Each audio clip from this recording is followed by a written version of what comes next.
નમસ્કાર મિત્રો, હું છું વૈદ અરુણ વાઘેલા ભાવનગરથી.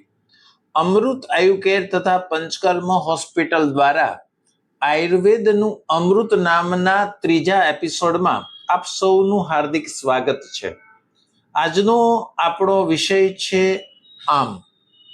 મિત્રો, આયુર્વેદના કોઈ પણ જગ્યાએ લેક્ચર જોઈએ કે વિડીયો જોઈએ કે કોઈ આર્ટિકલ વાંચીએ કે રીલ જોતા હોઈએ ત્યારે વારંવાર આયુર્વેદના તજજ્ઞોમાં આપણે આમ શબ્દનો ઉપયોગ થતા જોઈએ છીએ. તો આજે આ આમને સમજવા આપણે એક નમ્ર પ્રયાસ કરીએ. જ્યારે આપણો જઠરાગ્નિ મંદ હોય ત્યારે અથવા ખાવા પીવાની ભૂલના કારણે આપણે જમ્યા પછીનો જો ખોરાક ન પચે અને એ અડધો પચેલો ખોરાક આંતરડામાં અથવા પેટમાં રહીને સડે, એમાં એક ચીખાશ, દુર્ગંધ અને ટોક્સિક એટલે વિષાક્ત જે વસ્તુનું નિર્માણ, જે પદાર્થનું નિર્માણ થાય તેમને આમ કહેવામાં આવે છે. આ આમ આયુર્વેદની દ્રષ્ટિએ ઘણા બધા રોગોનું કારણ બને છે. જો આપણે ઉદાહરણ સાથે સમજીએ તો સરસ મજાનું માખણ હોય અને સરસ મજાનો અગ્નિ હોય. જો માખણને બરાબર અગ્નિથી ગરમ કરવામાં આવે તો સરસ મજાનું ઘી બને, પરંતુ ઘણીવાર અગ્નિ બરાબર અથવા માખણ બરાબર ના હોય તો એમાંથી ઘણું બધું કીટું બને. આ કીટું એટલે જ આપણા શરીરમાં જે પાચન થયા પછી જે બીજી ધાતુ ન બનતા જે કીટું જેવો પદાર્થ બને તેને આપણે આમ કહેવામાં આવે છે. આ આમ શા માટે થાય, કઈ ભૂલના કારણે થાય? મિત્રો, વારંવાર જમવું, ભૂખ ન હોય છતાં જમવું, વાસી ખોરાક, ઠંડો ખોરાક, ભારે ખોરાક, ચીકણો ખોરાક, તળેલો ખોરાક, પછી વિરુદ્ધ આહારનું સેવન, ઠંડા પીણા, વધારે પડતી મીઠાઈનો ઉપયોગ, વધારે પડતું દહીંનું સેવન, વધારે પડતું પેટ ભરીને જમવાની ટેવ, આ સાથે સાથે જમ્યા પછી તરત સૂઈ જવું, મોડી રાતે જમવું, કસરતનો અભાવ, વધારે પડતી ચિંતા, ટેન્શન, ગુસ્સો, અનિદ્રા, આ બધું જ આમ થવાના કારણો છે. આ આમ થાય એટલે શરીરમાં શું થાય? આમની શરૂઆતની પ્રારંભિક સ્થિતિમાં સવારમાં જીભ ઉપર એક સફેદ પ્રકારનું લેયર, એક પડ બને, મોંમાં ચિકાસ, દુર્ગંધ, ભૂખ ન લાગવી, પેટ ભારે લાગવું, ગેસ, અપચો, એસિડિટી, કારણ વગરનો થાક, શરીરમાં આળસ, માથાનો દુખાવો, કબજિયાત, ઝાડામાં ચિકાશ આવી, હવારમાં શરીરના સાંધા જકડાઈ જવા, શરીરમાં સ્ફૂર્તિનો અભાવ, આ બધા પ્રારંભિક લક્ષણો છે. આ પ્રારંભિક અવસ્થામાં જ જો સારવાર થઈ જાય તો ખૂબ સરસ વહેલું પરિણામ આવે અને ઘણા રોગોથી આપણે બચી શકાય. જો આ આમ શરીરમાં ફેલાય તો જ્યારે ધાતુઓમાં અને અવયવોમાં જાય ત્યારે ઘણા બધા રોગો ઉત્પન્ન કરે. સામાન્ય રીતે જઠરમાં જો આમ રહે તો ગેસ, અપચો, એસિડિટી, જો આંતરડામાં રહે તો કબજિયાત, સંગ્રહણી, આઈબીએસ, જો એ સાંધામાં જાય તો ફરતીયો વા, આમ વાત, સવારમાં સાંધા જકડાઈ જવા એટલે કે રૂમેટિઝમ. એવી જ રીતે જ્યારે એ યકૃતમાં જાય તો ફેટી લીવર, પાચનના રોગો, કોલેસ્ટેરોલ. જો એ રક્તમાં જાય તો ચામડીના રોગો, શરીરમાં સોજા. જો એ નાડીયંત્રમાં જાય તો શરીરમાં થાક, માથાનો દુખાવો, બ્રેઇન સ્ટ્રોક. જો એ ચામડીમાં તો ખરજવું છે, સોરિયાસિસ છે, એલર્જીના રોગો છે. આ રીતે અઢળક રોગો થઈ શકે.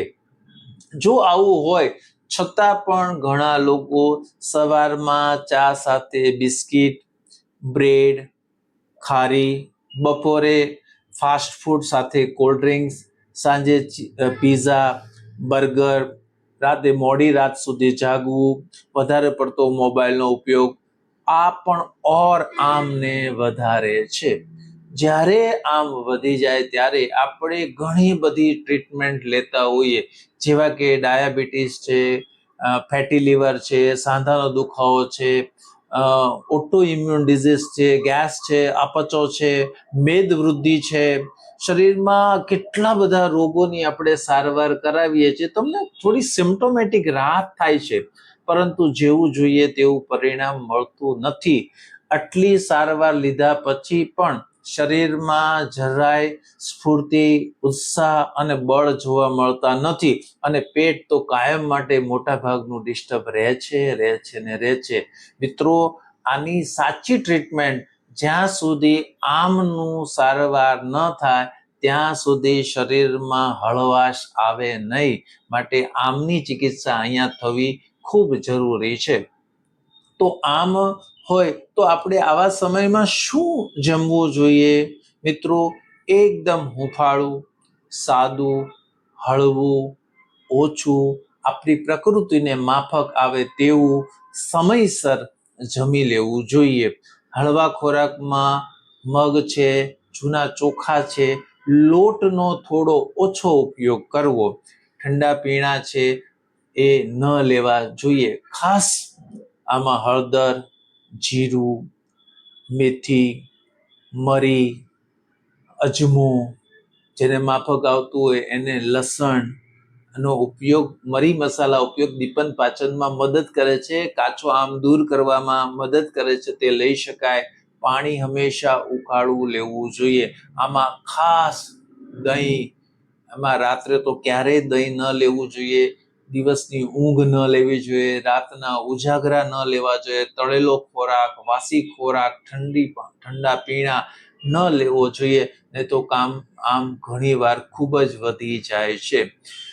મિત્રો, આમાં પંચકર્મનો શું રોલ હોઈ શકે? મિત્રો, શરૂઆતની કન્ડિશન હોય અને જો આમના પ્રાઇમરી લક્ષણો હોય તો ઔષધો દ્વારા અથવા ઘરગથ્થુ ઉપચારથી પરિણામ મળી શકે. જ્યારે રોગ વધી જાય ત્યારે શરૂઆતના ઘરના કોઈ ઉપચારો તેમાં કામ કરતા નથી, ત્યારે પંચકર્મ કરાવવું અતિ જરૂરી છે. આયુર્વેદની દ્રષ્ટિએ સૌથી પહેલા પંચકર્મમાં દીપન, પાચન, પછી સ્નેહન અને સ્વેદન કરાવવું જોઈએ. ત્યારબાદ એની પ્રકૃતિ પ્રમાણે વમન, વિરેચન અથવા બસ્તી જેવી સારવાર કરાવવી જોઈએ.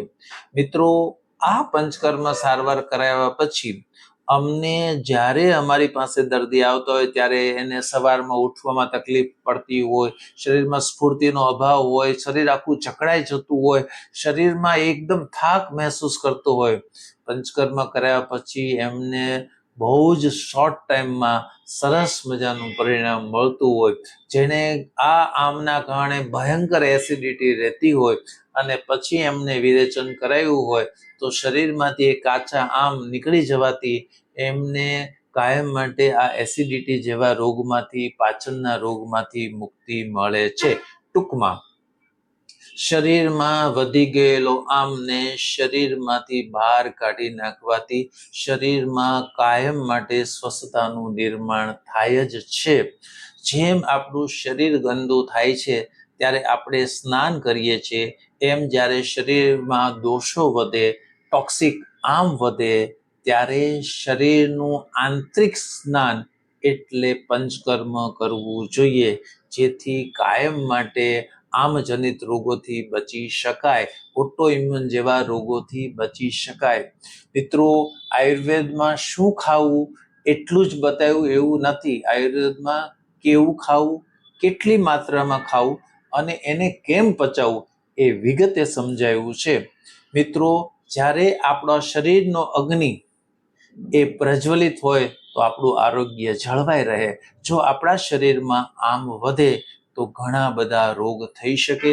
મિત્રો, આપણી જિંદગીમાં આપણે અમુક નિયમો બનાવી રાખવા જોઈએ. સાંજે વહેલા જમવું જોઈએ, જેમાં પછી તરત સૂઈ ન જવું જોઈએ. અઠવાડિયે એકાદ દિવસ સાવ હળવું લેવું જોઈએ, હળવી કસરત કરવી જોઈએ, પૂરતી ઊંઘ લેવી જોઈએ, જમ્યા પહેલા અને જમ્યા પછી વધારે પાણીનો ઉપયોગ ન કરવો જોઈએ.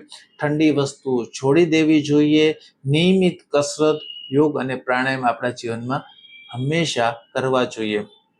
મિત્રો, આવી જ રીતે આયુર્વેદના સિદ્ધાંતોને આપણે અહીંયા જોતા રહીશું. આપણા જીવનમાં આપણે આયુર્વેદને અપનાવીએ અને સ્વસ્થ રહીએ. જય આયુર્વેદ.